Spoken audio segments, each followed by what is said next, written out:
बार बार गुरुवर के द्वारा कहा जाता है कि नाम में मन लगाना बहुत ही अधिक आवश्यक है, क्योंकि जब तक आपका भाव नहीं होगा, जब तक मन में विरह नहीं होगा, तो भगवान प्रसन्न नहीं होते।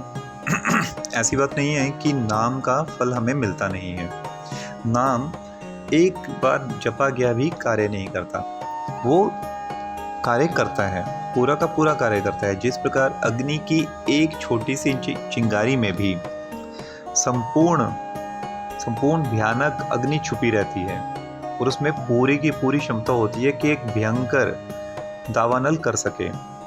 इसी प्रकार नाम के एक बार उच्चारण में भी वो पूर्ण गुण रहता है, लेकिन उसमें तल्लीनता इतनी होनी चाहिए कि भगवान मजबूर हो जाएं आपके सामने आने के लिए। इसी प्रकार एक कथा आती है, एक सुंदरी अपने प्रेमी से मिलने के लिए भागी जा रही थी और प्रेमी के प्रेम में वो इतना तल्लीन थी, उसको सिर्फ यही था कि मुझे अपने प्रेमी से मिलना है, मैं बहुत लेट हो गई हूँ, मुझे भाग के उसके पास जाना है हर प्रकार से। तो वो भागी जा रही थी, उसका मन उस तरफ इतना तल्लीन था कि उसको अपने शरीर की भी सुध नहीं थी।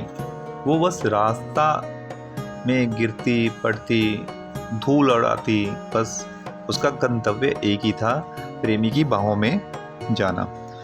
तो वो भाग के जा रही थी, उसको अपने रास्ते में क्या क्या है क्या क्या नहीं है कुछ भी दिख नहीं रहा था। तो उसी रास्ते में एक मौलवी अपने परवरदिगार की इबादत कर रहे थे, अर्थात नमाज पढ़ रहे थे। नमाज का समय था। वह सुंदरी भागी भागी जा रही थी और उस मौलवी पर चढ़ गई। मौलवी पर चढ़ गई, लेकिन गिरने के पश्चात वो फटाफट उठी और फिर अपने प्रेमी से मिलने के लिए भाग खड़ी हुई। उस मौलवी ने सोचा, ये कैसी अंधी औरत है, क्या उसे मैं दिखा नहीं, मैं रास्ते में हूँ, इबादत कर रहा हूँ, क्या वो सचमुच में अंधी है या अंधी नहीं है। वो यही सोचता रहा। तो उसने सोचा कोई बात नहीं, अब ये रास्ता यही है, एकमात्र रास्ता यही है, ये वापस अवश्य आएगी, तब मैं इसको रोक के पूछूंगा कि मैं इबादत कर रहा था, तूने मेरी इबादत को ख़राब कर दिया। तो कामांध की दशा तो ऐसी होती है, जो कि कामना में किसी काम में बंधा हो। लेकिन इसको अगर हम आध्यात्मिक जगत में सोचें कि जो मन जो था, चाहे वो काम में लगा लो या भगवान की भक्ति में लगा लो, अगर मन लग गया तो उसमें जो जीव होता है वो अंधा ही हो जाता है। तो उसी अंधा होने का अर्थ क्या है? अंधा होने का अर्थ ये है कि वो बाकी सारे समाज से, बाकी सारी दुनिया से, बाकी सारे संसार से अंधा हो जाता है। उसे बाकी जो संसार है उसमें कुछ भी नहीं दिखाई देता, उसको सिर्फ अपना एक गंतव्य दिखाई देता है। तो मौलवी ने सोचा कि वह वापस तो इसी रास्ते से आएगी, कोई दूसरा रास्ता है नहीं है। तो मौलवी उसकी बाट में बैठा रहा। जब वह सुंदरी वापस आई तो मौलवी ने कहा, अरे रुको, तुम मेरे ऊपर क्यों चढ़ गई थी? क्या मैं तुम्हें यहाँ पे दिखा नहीं? तुमने मेरा भजन, जो मेरी इबादत थी, वो सारी की सारी खराब कर दी। क्या तुम अंधी हो? तो सुंदरी बड़े प्रेम से बोली, मुझे माफ़ करिएगा मौलवी जी, मुझे नहीं पता था आप रास्ते में बैठे हैं। तो मौलवी बड़ा हैरान होके बोलने लगा, तुम्हें नहीं दिखा कि मैं रास्ते में बैठा हूँ? तो सुंदरी ने थोड़ा सा झुंझला के बोला, जब तुम अपने परवरदिगार की इबादत कर रहे थे तो तुम्हें कैसे पता कि मैं तुम पे चढ़ गई?